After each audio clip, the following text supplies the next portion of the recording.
Today we'll talk about one of the most important business process, which is called problem solving. So what is problem solving? Actually, it's a mixture of three important skills. First, information processing. Second, critical thinking. And third, decision making. Effective problem solving requires systematic approach of three basic steps where these three skills can be applied. Step 1.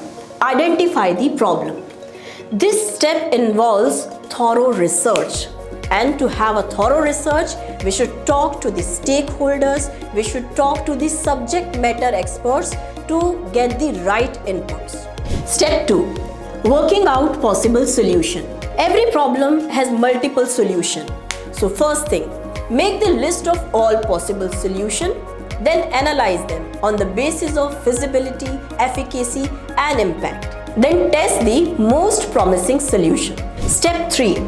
Implementing the solution. So in this step, we need to first identify the resources which are actually required to implement our solution.